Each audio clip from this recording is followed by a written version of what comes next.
Il plissa les yeux vers les buissons, près du lit d'un ruisseau asséché. Un bruit presque rien. Puis une silhouette, haute, vacillante, qui s'effondra dans la poussière. Son doigt se posa sur la détente. Il avança lentement. Ce n'était pas une ombre. C'était une femme apache. La peau tannée par le soleil. Des veines saillantes sur ses bras, de la poussière collée au sang déjà sec. Elle haletait à s'en brûler la gorge. Ses yeux noirs brillaient d'un feu têtu. Elle leva les deux mains. « Ne tire pas. Je peux te donner des enfants. Laisse-moi vivre. » Son autre bras pendait, tuméfié, peut-être fêlé. Les jambes éraflées, mais le dos droit. Le canon resta immobile. Une mémoire traversa l'esprit de l'homme ride comme une lame de lumière, le visage d'une épouse perdue, alité, brisée. Il abaissa l'arme. Détacha sa gourde. La fit glisser au sol. Bois. Puis viens. Elle ne discuta pas. But jusqu'à la dernière goutte. Acquiesça. Reed se retourna vers le ranch. Il savait que sa solitude venait de changer de nom. Derrière lui, le pas irrégulier de la jeune femme, lent mais obstiné, battait contre sa poitrine comme un tambour primitif. Mais ce n'était que la première fissure dans le silence. Au ranch, elle s'installa dans l'ombre d'une étable, le dos contre la planche rude, les yeux ouverts sur la nuit, une petite lame serrée dans la paume comme un animal acculé prêt à bondir. Du porche, Reed veillait. Sa silhouette s'étirait sur la terre sèche. Les voisins auraient parlé. Une apache ici ? Une ennemie, disaient les bouches. À l'aube, elle était déjà debout. Elle tirait de l'eau du puits. Se lavait le visage. Nettoyait l'auge. Sans ordre. Sans témoin. Plus tard, un veau se sauva par une clôture fendue. Reed se saisit de la corde, mais la femme le devança. Malgré la claudication, elle rabattit l'animal d'un geste net. Un claquement. La porte du parc se referma. Elle resta là, haletante, la peau grainée de poussière, le regard clair, buté. Reed la regarda longtemps. Rien à dire. Un signe bref. Puis le marteau reprit sa danse dans ses mains. Et le bois, piquet après piquet, retrouva sa place. À la tombée, elle fit un feu discret et posa de la viande sèche. Reed sortit une tasse de lait chaud. La posa sans un mot. Elle le regarda, moins farouche. Cette terre n'était plus entièrement vide. Et si quelque chose commençait ? Ce qui allait suivre, pourtant, aurait le goût du fer et de l'orage. Le vent d'été se leva, charriant une toux lointaine. Reed entra dans l'écurie. Elle, assise, genoux repliés, front luisant. « Tu brûles » dit-il sans hausser la voix. Elle recula d'instinct, mais ne retira pas sa jambe quand il examina la plaie, rougeur, gonflement, un liquide trouble. Il revint avec de l'eau chaude, une lame chauffée au rouge, un linge propre. Elle serra les dents. Pas un cri. Le couteau fendit le mal comme on ouvre un abcès de terre après la pluie. Il nettoya, banda, posa une couverture. « Repose-toi. Il va pleuvoir. » La nuit tomba d'un bloc. La pluie tapa sur le toit en tôle. Reed resta près du feu, le tonnerre au loin. Une silhouette apparut à la porte, trempée jusqu'aux os, la couverture serrée. « Entre, dit-il, ajoutant une bûche. Ses larges mains se tendirent vers la chaleur. La lueur souligna une petite cicatrice sur sa pommette. Long silence. Puis sa voix rauque, on l'avait arrachée avec sa cadette. Liée à un poteau. Des jours, des semaines. La petite n'avait pas tenu. Des hommes avaient dépassé toute limite. Elle s'était libérée une nuit. Avait couru sans dormir. Depuis, le sommeil la fuyait. Reed fixait les flammes. Il perdit une épouse. Un enfant. La fièvre avait volé les rires. Il ne restait que le vent. Deux êtres face au feu, sans promesse ni baume. Juste cette chaleur partagée, comme un abri. Elle déposa la vieille couverture. Se drapa de la neuve. S'éloigna. La distance entre eux venait de perdre un pas. Pourtant, le destin avait déjà posé sa main sur la poignée. Le matin, le ciel pendait bas. Reed partit vers la clôture nord. S'agenouilla. Traces fraîches. Sabots. 1, 2, 3. aligné vers le ranch, puis un crochet. Pas le pas des bêtes du coin. Il connaissait chaque cheval à des heures à la ronde. Au retour, la femme Tina apportait un seau. « Quoi » demanda-t-elle devant sa mine fermée. « Quelqu'un s'est approché cette nuit » répondit Reed en saisissant la Winchester. Les yeux de Tina se durcirent. « Ils reviendront. Ces types lâchent rarement. » Reed garda le silence. Le choix logique ? La renvoyer. Rendre à la terre son calme. Mais debout devant lui, jambes raides, regard fixe, elle imposait une évidence, fuir n'était plus respirer. « Tu peux partir » dit-il lentement. « Si tu bouges vite, ils perdront ta piste. » Elle se baissa. Ramassa le vieux couteau. Vérifia le fil. Le remit à sa ceinture. « J'ai assez couru.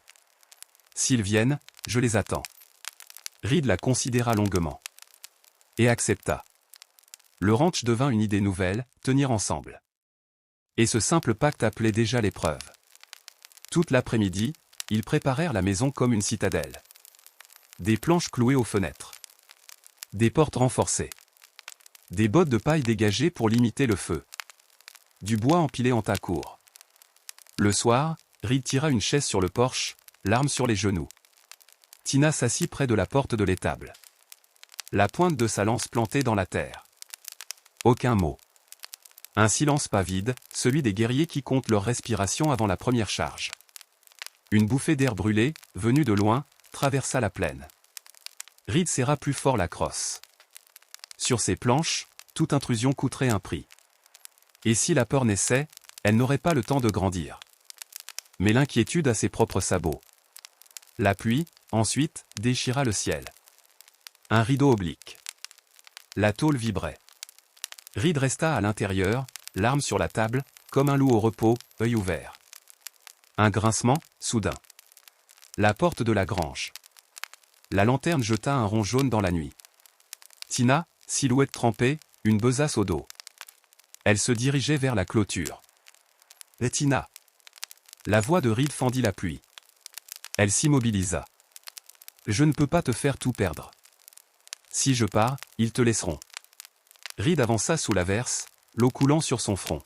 « Tu crois que je te laisserai disparaître ?» Elle se retourna, fulgurante. « Tu ne me dois rien. C'est moi qui ai amené les ennuis. » Il s'approcha encore, le canon vers le sol, paume ouverte. « Écoute-moi. J'ai déjà tout perdu. Si tu pars, il restera un nouveau regret. Et je n'en veux plus. » Elle serra la sangle de la besace. Sa poitrine battait fort. « Je perdrai tout ce ranch plutôt que de te perdre, toi, » lança-t-il, la voix brisée par la pluie. Les mots tonnèrent plus fort que l'orage. Elle resta immobile. La besace glissa. S'écrasa dans la boue. Elle fit un pas. La pluie mêla ses mèches à ses joues comme des larmes. « Tu ne crains pas le prix ?» Il posa ses mains sur ses épaules. « Non. Parce que tu n'es plus seul. » Le silence, alors, était plein d'une réponse. Elle laissa tomber la couverture, redressa la nuque. Ils revinrent vers le feu. 2 alliés, plus seulement 2 réfugiés. Le matin, ils ne reculeraient pas. Leur cauchemar pouvait choisir, sang ou liberté. Et ce qui allait arriver, personne ne l'oublierait. L'aube alluma le ciel d'un rouge inquiétant. Reed était déjà sur le porche. Winchester chargé. Tina noua ses cheveux. La lance contre le chambranle. Pas un mot. Le galop naquit au loin. S'amplifia. La poussière rouge coiffa la barrière. 3 hommes d'abord, puis l'après-midi en rajouterait. Revolver bas, regard froid. Le premier cracha. On dit qu'une apache se cache ici. Donne-la. Et tu gardes ta peau. Reed grandit sous la porte. L'arme basse, prête à monter. Il n'y a que moi, dit-il, posément. Le type ricana, un œil vers l'ombre du porche. Et ça, c'est quoi? Tina s'avança. Épaules nues. Cicatrices anciennes sous la poussière. La lance ne trembla pas. Le regard accrocha les 3 hommes comme un crochet. Là elle reste, dit Reed, voix d'acier. Ici, c'est chez moi. Le silence pesa. Un des cavaliers toucha à son arme. Le chef leva la main. Remarqua la Winchester, calcula. On reviendra. Et ce jour-là, tu regretteras d'avoir choisi, elle. Talon. Volte. Nuage rouge. Ils s'éloignèrent au galop. Reed relâcha son souffle. Tina ne bougea pas. Ses jointures blanchirent sur le bois de la lance. Ils ne lâcheront pas, dit-elle. Reed hocha. Alors nous non plus. Désormais, chaque clou, chaque planche, chaque sac de sable deviendrait une promesse tenue. Le ranch se fit forteresse. Loquet doublé. Planches croisées. Fossé peu profond autour de l'étable, pour casser le feu. Sac de sable empilé devant l'entrée. Le soir, leurs gestes prirent un rythme de cérémonie, Tina affûtait la lance, longue caresse sèche sur la pierre. Reed nettoyait la culasse, huile fine, tissu clair. Au dehors, la prairie retenait son souffle. Leur nuit serait lourde. Ils l'acceptaient. Et c'est souvent à cet instant que la chance choisit un camp. La pluie se remit en marche la nuit suivante, plus dense, plus froide, comme si le ciel voulait tester leurs nerfs.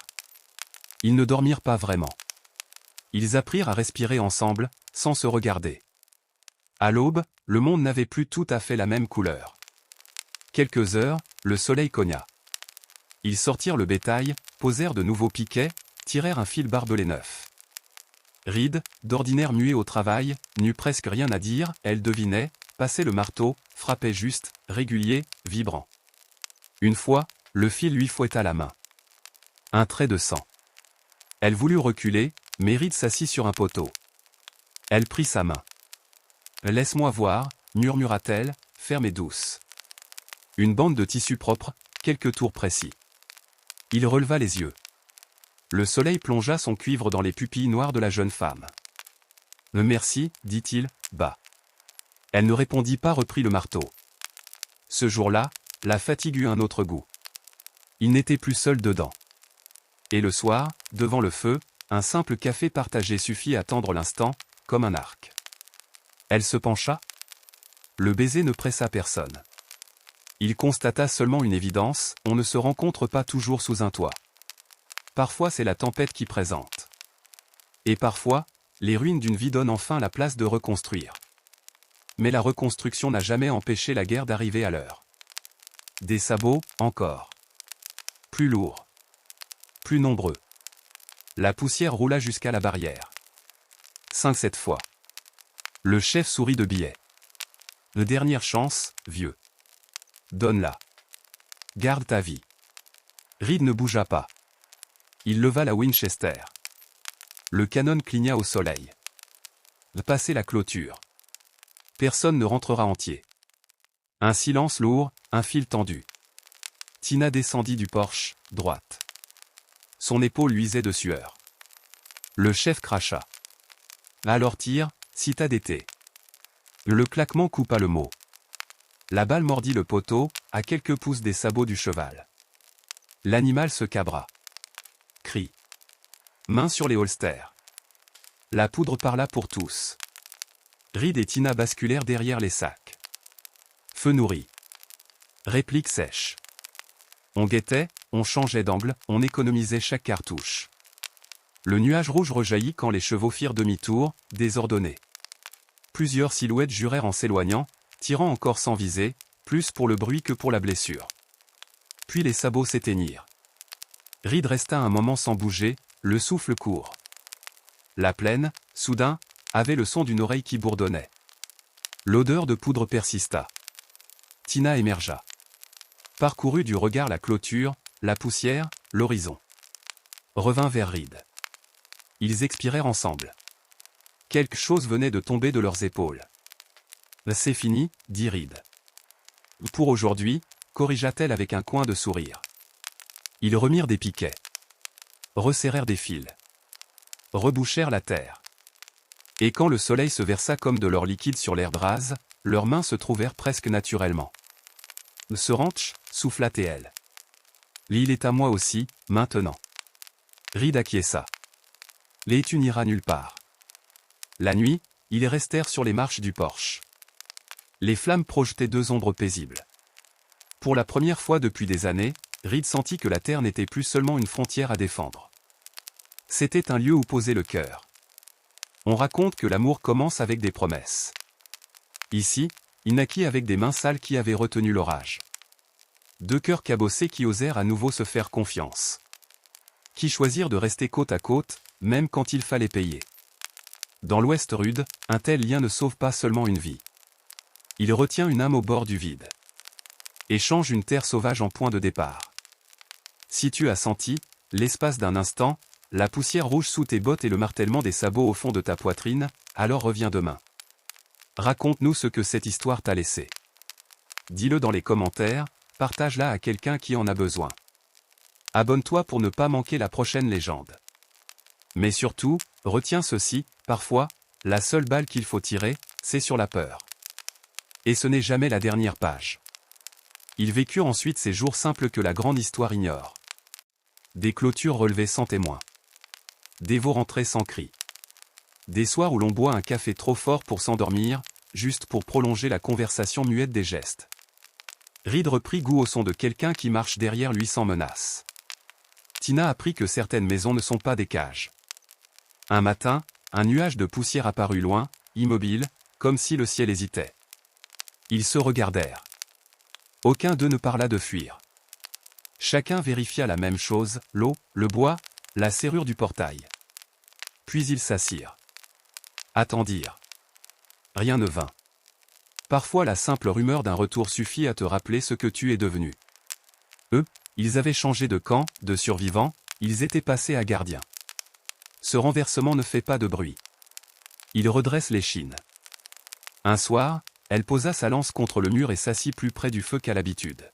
« Je n'ai plus couru de toute la journée, dit-elle avec un sourire franc, presque surpris d'être là. Reed répondit en coin. « Moi non plus. » Ils restèrent longtemps, à écouter le bois craquer, comme si la cabane parlait enfin leur langue. On croit qu'il faut beaucoup de mots pour sceller une décision. Eux l'avaient scellé des centaines de fois, à coups de marteau, de regards, de silence. Le lendemain, la pluie lava la plaine. Les traces de sabots disparurent. On aurait pu croire que rien n'était arrivé. Sauf cette façon qu'ils avaient désormais d'ouvrir la porte, ils la poussaient pour deux. Si tu es resté jusqu'ici, c'est que tu aimes les histoires qui ne trichent pas. Les histoires où la poussière colle à la peau et où l'on sent la brûlure du soleil jusque dans la voix. Alors je te propose ceci, abonne-toi.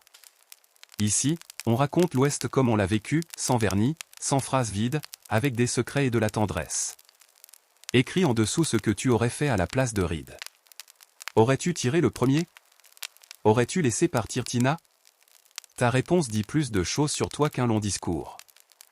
Et si tu penses à quelqu'un qui a besoin d'entendre qu'on peut reconstruire sur des ruines, envoie-lui cette vidéo. Demain, on revient. Une autre histoire t'attend. Mais ça, tu t'en doutes, ce n'était pas tout. Le troisième matin après l'attaque, une poussière étrange flottait au ras du sol, comme si la plaine retenait un secret. Reed repéra le signe avant tout le monde, un fil de laine rouge accroché à un piquet, pâle à la veille. Il le tourna entre ses doigts. La laine était grasse, odorante, marquée d'un parfum de suif et de tabac bon marché. Quelqu'un avait pris le temps de laisser une marque. Quelqu'un qui voulait être vu. Il n'en dit rien à Tina. Il préféra observer la piste qui filait vers le sud, une piste trop propre pour être honnête. Et s'il suivait ce fil, qui suivrait Reed? Ce jour-là, il refusa de se laisser mener par le bout du nez. Mais ce petit morceau de rouge allait revenir, et plus d'une fois. En ville, on parlait. On parle toujours, quand la poussière retombe. Le forgeron, un homme carré qui battait le fer comme on bat l'orage, glissa 2 infos à Reed pendant qu'il achetait des clous. Des gars demandent le chemin du ranch, pas des cow-boys, non. Des hommes payés pour ne pas poser de questions. On avait vu un chapeau beige trop neuf, une veste en peau sans tache, et surtout une boucle de ceinture frappée d'un éperon stylisé. Reed comprit, ce n'était pas de simples rôdeurs. Quelque chose d'autre se jouait, plus haut, plus froid. Il ne resta pas. Il paya et sortit. Sur le seuil, un enfant lui souffla qu'un type aux yeux pâles l'avait suivi depuis le saloon. Le gamin reçut un merci et un regard qui voulait dire « Garde ça pour toi ». Reed n'aimait pas qu'on marche derrière lui sans bruit, sauf Tina. Le shérif, plus tard, le fit venir. Un homme usé par la poussière et les papiers, pas par les balles. Il posa une enveloppe sur la table. À l'intérieur, un avis, prime sur une femme apache, description approximative, cicatrice à la pommette, dangereuse, incendiaire de campement, complice de fuite. Reed ne sourcilla pas. Le shérif souffla, on me la pose sous le nez, et on me dit que si je traîne, c'est moi qu'on traînera. Les rails veulent la paix pour leur convoi. Et les rails, ça parle plus fort que mon étoile. Il leva les yeux vers Reed. Je ne viens pas t'arracher ta vie. Je viens te dire que d'autres s'y emploient. Des hommes sans badge, sans parole, payés par des goussets profonds. Tu m'as compris. Reed hocha. Je t'ai compris. Il repartit sans l'enveloppe. Les mots du shérif avaient le goût du métal froid. À la sortie, il aperçut la même laine rouge, cette fois nouée au mors d'un cheval. Un rappel. Un rendez-vous imposé. Mais lequel? Sur la route du retour, il pencha sa gourde et partagea l'eau avec Tina à l'ombre d'un mesquite. Elle écouta sans l'interrompre, les bras autour des genoux. Quand il eut terminé, elle souleva un collier simple, un lien de cuir. Au bout, une perle de verre noir.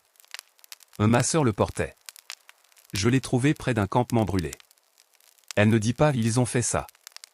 Elle dit seulement « le feu laisse les mêmes mensonges, mais pas la même odeur ». Elle décrivit une senteur lourde, mélange d'huile et de graisse, qui ne ressemblait pas au feu de camp indien. Des types de la voie ferrée, peut-être pas les ouvriers. Ceux qui viennent avant, pour l'assainir point. Reed serra la mâchoire. L'histoire prenait la forme d'un plan. Pas une vendetta de posse. Un nettoyage, organisé, propre sur contrat. Et dans ce contrat, Tina n'était qu'une case à cocher. C'est là que Reed sut qu'il n'avait plus affaire à 3 jeteurs de menaces. Il avait affaire à une consigne. La première nuit, ils n'allumèrent pas de feu. Le vent portait trop bien. Tina montra à Reed un truc de pisteur, comment tendre une corde à mi-hauteur, invisible, pour faire chanter du métal au moindre frôlement. Accrochée à des clochettes minuscules récupérées sur un harnais, la corde deviendrait leur langage secret. Reed, de son côté, lui apprit à graisser les charnières sans odeur, à vérifier une culasse à l'oreille. 2 écoles, un même examen. Et quand le coyote hurla loin derrière la butte, ils surent que la nuit avait des élèves plus nombreux que prévu. Mais la nuit n'était pas tout.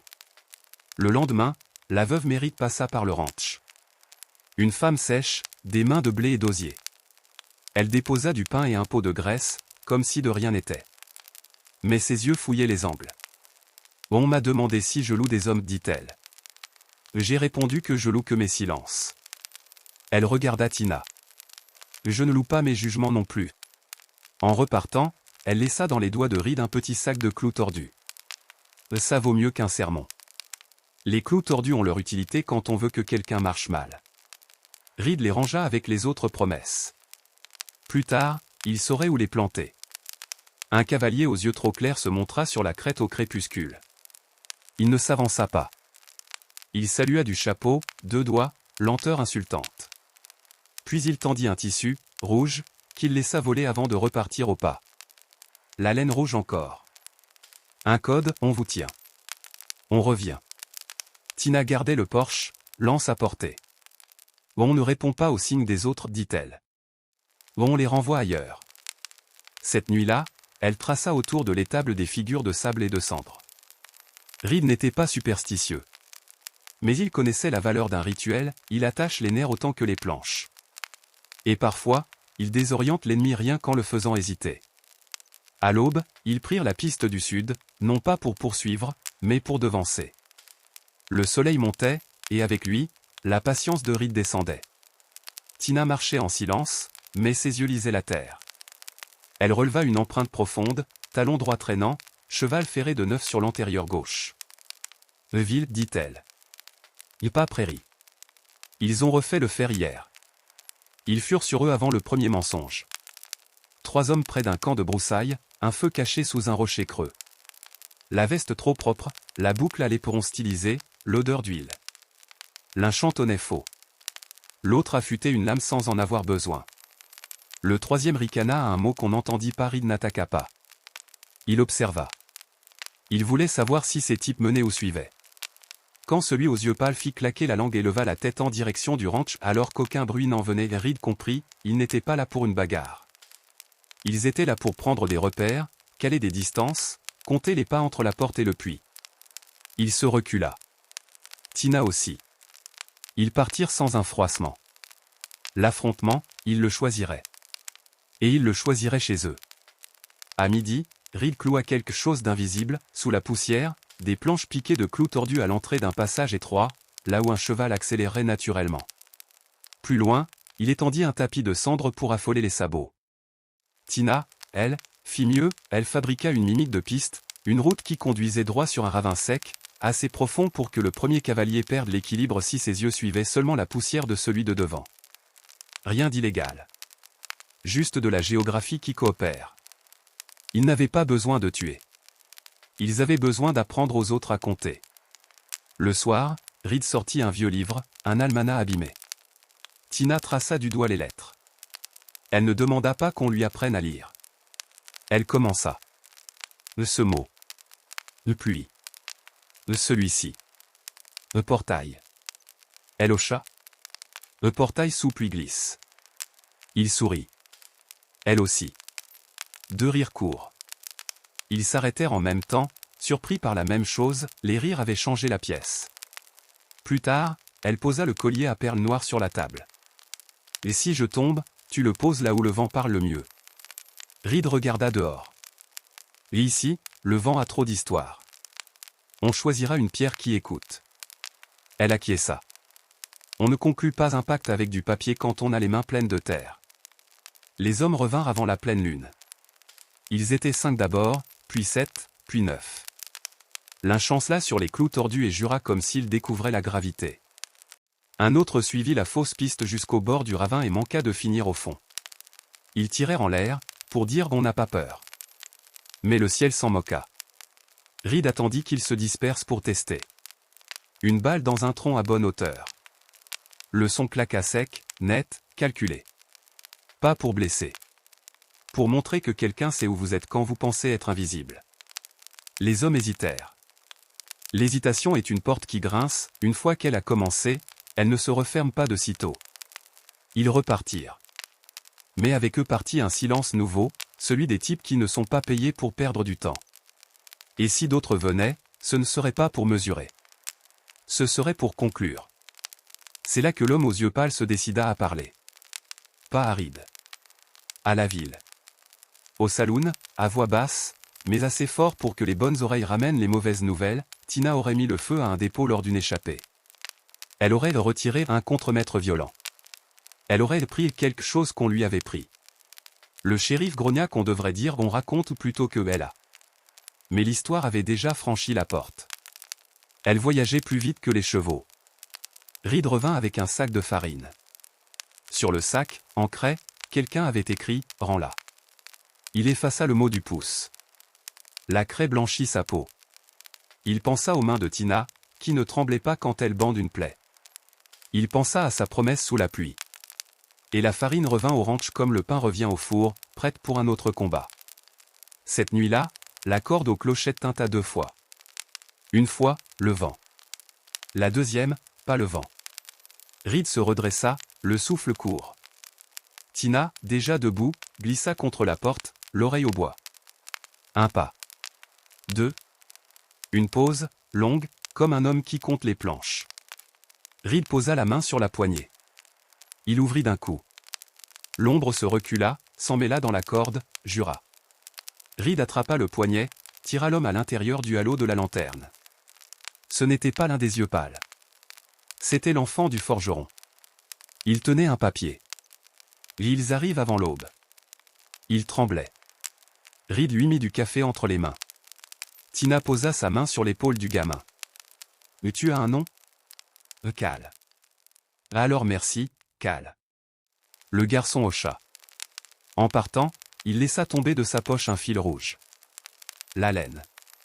Il pâlit. Ils m'ont dit de le mettre sur la barrière si j'acceptais de montrer la route. J'ai dit oui. Mais je viens vous dire non. Parfois, la trahison n'arrive pas jusqu'au portail. Parfois, elles font en chemin. Reed lui fit promettre de dormir chez la veuve Mérite.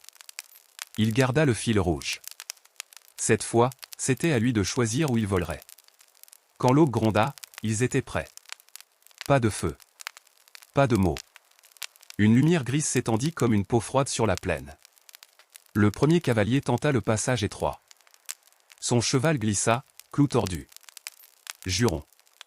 Le deuxième prit la fausse piste et pila au bord du ravin. Cri. Les autres se déployèrent, pas idiots, pas suicidaires. Reed tira 2 fois, haut, pour les poteaux. Les éclats de bois pleuvèrent. Tina lança une corde sur un buisson sec et tira. Un voile de poussière monta, comme un rideau. Derrière, elle changea de position sans bruit. Les hommes répliquèrent en éventail. L'un tenta le puits, croyant à une brèche. Il trouva la corde aux clochettes et recula, affolé par un son d'enfant. Rien de mortel. Tout de déroutant. C'est là que le chef aux yeux pâles avança, à découvert, le chapeau droit. « On ne t'en veut pas, Reed. On veut juste régler un papier. Donne-la. Et je te donne 24 heures pour quitter sans casse. » Reed répondit sans hausser la voix, « Ici, il n'y a pas de papier qui vaille un souffle. » L'homme sourit sans joie. « Mais tu confonds souffle et prix. » Il fit un signe. 2 silhouettes se déployèrent sur l'aile gauche. Tina les vit avant Reed. Elle fit claquer sa lance sur un poteau, sonna comme on sonne un avertissement. Les silhouettes se figèrent une fraction. Reed visa bas. Une balle ricocha sur une pierre, éclaboussant les chevilles de Gravillon. On n'écrit pas l'histoire avec du sang à chaque ligne. Parfois, on l'écrit avec des cailloux. Ils ne cherchèrent pas à forcer. Pas ce matin-là. Ils cherchèrent à comprendre ce que Reed défendait. On apprend beaucoup en regardant ce que quelqu'un protège. Ils repartirent en laissant un carré de toile planté dans le sol. Sur la toile, une signature, HP, et un dessin d'éperon. Un nom? Peut-être. Un masque? Plus sûrement. Tina le prit. Elle ferma les yeux un instant. Pike, dit-elle. Harlan Pike. Il portait cet éperon quand ils ont, elle ne termina pas. Elle ne le devait pas, Reed retint le nom. Il le rangea là où il gardait la pluie, dans la partie de sa tête qui ne rouille pas. Le jour suivant, il alla voir le shérif. Harlan Pike. Le shérif blêmit à peine. Il ne vient jamais en ville. Il passe par les rails. Il loue des bras à la semaine. Il laisse le sale au sale. Reed le regarda droit. Et s'il loue, quelqu'un paye. Le shérif leva les mains. Je n'ai pas la clé de ces bourses. Il tut autre chose, puis se ravisa. On dit qu'un contremaître a disparu près du dépôt au nord. On dit qu'il a voulu faire le malin avec des filles. On dit qu'une femme est venue remettre les comptes. On dit beaucoup. Reed se contenta d'un bondir à moins, si la peur change d'adresse. Le shérif souffla. Et si tu sors vivant de ce que tu prépares, viens me dire comment on change d'adresse à la peur. Parfois, l'humour est la dernière pièce propre dans la maison d'un homme. Les jours suivants, ils bâtirent autrement. Moins de sacs de sable, plus de chemin. Ils creusèrent une rigole pour détourner l'eau vers un bassin. Ils posèrent une porte légère faite de lamelles qui claquent au vent comme des voix, pour tromper l'oreille.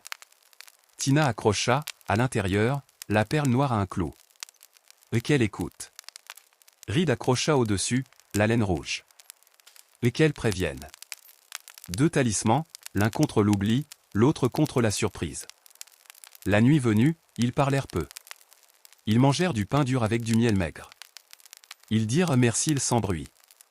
Le sommeil, pour une fois, vint comme un cheval docile. La frappe suivante ne vint pas par la barrière, mais par les flammes. On sentit d'abord l'odeur, pas celle du bois sec, celle de l'huile. Un feu qui veut courir. Tina se dressa, lança une couverture mouillée sur la première langue orange. Reed, déjà dehors, ouvrit la rigole. L'eau fila, s'engouffra. Le feu hésita, choisit le foin. Mauvais choix, la paille avait été repoussée loin. Il s'étrangla contre la terre battue. Les silhouettes, derrière, grognèrent, déçus de ne pas voir la panique. Reed leur rendit une autre déception, une lampe cassée qui n'explosa pas parce qu'on avait retiré l'alcool la veille. Quand on attend le pire a moins de surprises. Les silhouettes s'éloignèrent, jurant que la prochaine fois, elles ne viendraient pas avec des allumettes d'enfants. Le lendemain, la veuve Mérite revint avec 2 voisins. Pas des amis de cœur. Des gens qui avaient compris que si l'on avale une injustice chez le voisin, on finira par en mâcher chez soi. Ils offrirent des planches et des heures. Ils ne posèrent pas de questions sur Tina. Ils posèrent des clous. Reed eut un sourire rare. Il n'avait pas souvent vu une forteresse se construire sans bruit de trompette. La plaine, ce jour-là, eut un goût de communauté que les cartes n'indiquent pas. Harlan Pike finit par montrer son visage. Pas en personne. En affiche. Collé sur la porte du saloon, travaux de clôture au service des rails. Besoin d'hommes. P-double. Bonus si neutralisation de danger. Le mot danger était souligné. Un gosse demanda à sa mère ce que ça voulait dire. Ça veut dire qu'ils ont peur, répondit-elle. Le gosse hocha, l'air de tout comprendre. Pike avait cru acheter des bras, il avait loué des bouches. Et les bouches font toujours des histoires, surtout quand elles mâchent du tabac bon marché. Un dimanche, le prêtre vint seul. Il posa sa Bible et regarda la terre. « Je ne bénis pas les armes, dit-il. Je bénis la patience. » Il leva les yeux vers Tina. « On m'a dit des choses. J'attendrai d'entendre les tiennes, si un jour tu veux les dire. » Il repartit en laissant une phrase, « La justice n'est pas la même chose que la vengeance. Mais elles se ressemblent de loin. » Reed resta un long moment à regarder la poussière retomber sur cette phrase. Tina aussi. Puis ils retournèrent au travail. Les phrases, c'est comme les clous, elles servent surtout quand on sait où les planter. Le dernier acte ne prévient pas. Il arrive en plein midi, quand on croit que l'ombre a meilleure affaire. 14 cavaliers. Pas des tâcherons. Des silhouettes droites, celles propres, fusil huilé. Un carré serré, l'allure qui dit, on ne vient pas mesurer. On vient marquer. Reed posa la caisse de clous. Tina l'aperçut depuis l'auge. Elle ne se hâta pas. Elle acheva son geste, posa le seau. Puis elle prit la lance. Il ne se dit rien. Le carré s'ouvrit comme une mâchoire. Au centre, un homme à la veste claire. La boucle à l'éperon. Pas de sourire. Les yeux pâles. Reed. Une voix plate. Pike. Une voix sans ornement. Je prends la femme. Tu prends la poussière. On ne partira pas sans. Alors vous essaierez. Le prix est posé. Le prix n'est pas à vendre. Une mouche passa entre eux et décida que ces deux-là ne l'écraseraient pas ensemble. Elle s'en sortit. Pike fit un signe très léger. Là-bas, sur la droite, un cavalier mit pied à terre. Il sortit quelque chose d'un sac, un bâton à feu, expérimental, une bouteille à mèche. Reed vit la mèche. Il vit aussi la traînée d'eau sèche autour de la grange. Il pensa, on l'a détournée. Pas aujourd'hui. Il n'avait pas pensé à la seconde bouteille. Tina, elle, vit le deuxième bras. Elle lança sa lance, non pas sur l'homme, sur la bouteille. Le verre éclata à mi-course, un éclair ridicule, une flamme affamée qui mourut dans l'air. Les hommes jurèrent. Pike ne bougea pas. Ses yeux pâles prirent une teinte. Pas de la colère. De la curiosité. « Tu es celle-ci, dit-il à Tina sans la regarder vraiment, comme on étiquette un colis. Celle qu'on a dite. Elle répondit, je suis celle qui reste. Reed glissa le pouce sur le chien. La lumière frappa le canon. Tout le monde retint son souffle, comme si la plaine voulait écouter. Le premier tir partit de la gauche. Pas de Reed. Pas de Pike. Un de ces hommes nerveux qui n'aimaient pas l'attente. La balle mordit le sol. Un cheval se cabra. La poussière monta, épaisse. Reed visa bas. Un sabot frôla un clou tordu. Le cavalier partit de travers. Il n'était pas blessé. Il était déjà battu, son cheval ne lui obéissait plus. Tina attrapa une corde, l'envoya comme un serpent autour d'une cheville de poteau. Le monde, soudain, eut 1000 angles. Les hommes perdirent leur ligne. Pike resta immobile. Mais l'immobilité n'est pas une stratégie si elle ne cache pas un mouvement. Son mouvement, ce fut le silence, il ne dit pas « charge », il ne dit pas « retrait ». Il laissa l'indécision étirer leurs nerfs. Quand il fit enfin un signe, Reed comprit que le temps avait changé. Ce signe-là disait « assez ». Pas « on a peur ». Pas on renonce. On se revoit là où la poussière ne parlera pas pour eux. Ils partirent comme ils étaient venus, sauf 2 qui restèrent à la traîne pour ramasser des bouteilles et sauver leur fierté. Reed ne tira pas dans le dos. Il n'en avait jamais eu le goût. Tina non plus. Ils attendirent que la poussière ne soit plus qu'un voile. Alors seulement ils respirèrent.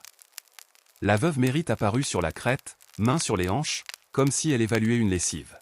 « Ça tiendra, dit-elle. »« Jusqu'à quand ?» demanda Reed. « Jusqu'à ce que quelqu'un décide d'autre chose. » C'était une réponse honnête. Les réponses honnêtes sont rares quand on compte ses balles. Le soir, Tina apporta à la table un sac de toile qu'elle n'avait jamais ouvert devant lui. Dedans, des fragments, un bouton de veste claire, un morceau de boucle d'éperon, une mèche de corde goudronnée, un bout de papier avec des chiffres et des initiales, HP, WY, NL, et une carte grossière du terrain. « Je ne ramasse pas des souvenirs, dit-elle. Je garde des chemins. » Les initiales, Reed les avait croisées dans des conversations sans queue ni tête au saloon. Des gens liés au rail, au tribunal de comté, à un prêteur. Rien de monstrueux. Juste des hommes qui additionnent. Il plia le papier, le remit dans le sac. « On ne leur apprendra pas la morale, dit-il. On leur apprendra la fatigue. » Elle sourit. Et la perte de l'habitude. Ils trinquèrent à l'eau. Parfois, la fête se nourrit d'un verre propre. Les semaines suivantes ne furent ni héroïques ni nues. Elles furent exactes. On remit debout un portail. On apprit à lire 3 pages de plus. On rit 2 fois à la même plaisanterie et on se pardonna une 3e fois pour faire joli. On planta, on ramassa. Un veau naquit la nuit, sans témoin autre que la lune. La lune, ce soir-là, sembla peser sur les épaules de Tina d'une façon nouvelle. Elle ne dit rien. Reed non plus. Mais au matin, il mit plus de café dans sa tasse. Et elle le laissa faire. Il y a des gestes qui remplacent des phrases si bien qu'on finit par croire qu'on a parlé. Pike revint une dernière fois, comme promis, là où la poussière ne parlerait pas. Dans un canyon étroit, au nord, où les échos se moquent de vous. Il ne vint pas en groupe. Il vint seul, ou presque. Un cavalier derrière, sans visage, pour tenir la bride quand il poserait pied à terre. Reed et Tina y étaient avant lui. Pas par hasard. Ils avaient reçu une lettre enfin une, « Si tu veux finir, viens ici. » Sans témoin. Signé de rien. Signé de l'odeur. Le canyon avait la politesse d'offrir de l'ombre à midi. Reed appuya la main contre la pierre tiède. Tina posa la sienne à côté. Ils n'avaient pas le même destin. Ils avaient la même paroi. Pike mit pied à terre. De près, il n'avait pas l'air d'un monstre. Il avait l'air d'un comptable qui compte autrement. « Tu as retardé des travaux, dit-il sans colère. « Tu as sauvé des vies, répondit Reed sans orgueil. « Je ne suis pas payé pour ces colonnes-là. » Alors change de livre. « Tu crois que c'est aussi simple? » Non. « Alors tu sais ce qui vient. » Oui. Tina fit un pas, ce qui vient, c'est ta mémoire. Il eut un bref pli au coin de la bouche. On a tous nos fantômes. Le mien a un nom. Le mien aussi. Ils se regardèrent longtemps comme 2 miroirs qui refusent de renvoyer la même image. Ce qui suivit ne fut pas une fusillade. Ce fut un calcul. Pike fit signe au cavalier derrière. Reed leva la main. Va avant. Pike attendit. Reed posa au sol le sac de toile. Il l'ouvrit. Étala les morceaux, boutons, boucles, mèches, papier. On n'a pas les mêmes armes, dit-il. Mais on a des preuves. Pike rit sans son. Des preuves de quoi? D'un monde qui fonctionne? Tina posa la perle noire à côté. Des preuves de qui tu es quand personne ne te regarde. Cette phrase-là ne faisait pas un dossier. Elle faisait un poids. Elle pesa. Le cavalier derrière Pike eut un mouvement. Pike leva la main pour l'arrêter. Il prit la boucle. La tourna. « Je n'ai pas commencé, dit-il. »« Mais tu continues, répondit Reed. »« Mais tu peux arrêter. »« Et devenir qui ? » ?»« Et quelqu'un qui dormira. » Pike regarda la perle. « Elle ne me laissera pas dormir. »« Ce n'est pas pour toi. » Il releva les yeux. Ils étaient moins pâles. « Alors vous me laissez partir ? On te laisse choisir. C'était pire. Il le savait. Il remonta à cheval. Il ne promit rien. Il ne menaça pas. Il partit. Le cavalier derrière hésita, jeta un regard à la perle, puis suivit. Dans le canyon, l'écho ne répéta pas leurs pas. Il garda pour lui ce choix fragile. Reed ramassa la boucle. La tendit à Tina. Elle secoua la tête. On ne collectionne pas. Il la jeta dans la faille, là où les choses sans usage deviennent des pierres. Ils restèrent un moment, à écouter le rien. Le rien a parfois une musique de fin. Quand ils revinrent au ranch, la veuve Mérite avait laissé un panier de pommes ridées et un mot « On vous doit des clôtures, pas des couronnes ». Ils sourirent. Ils posèrent le panier sur la table. Ils mangèrent les pommes sans faire de compte. Les jours reprirent leur vitesse d'homme, ni trop vite, ni trop lent. Reed installa une bascule neuve au puits. Tina apprit 2 mots nouveaux, levier, équilibre. Elle les répéta, riante. On dirait des prénoms. Il répondit, ce sont des outils. Elle haussa les épaules. Là alors ce sont nos prénoms. On dit qu'un amour né sous la poussière ne vit que de tempêtes. C'est faux. Il vit des petites réparations, des seaux qu'on remplit à temps, des cordes qu'on retend avant qu'elles ne lâchent, des regards qui devinent que l'autre a mal au bras et qui passent le marteau sans attendre qu'on le demande. Il vit des silences qui ne sont plus une punition mais une langue.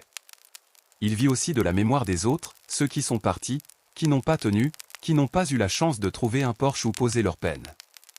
Reed et Tina ne firent pas de grandes promesses. Ils tinrent des petites. Et ce fut assez.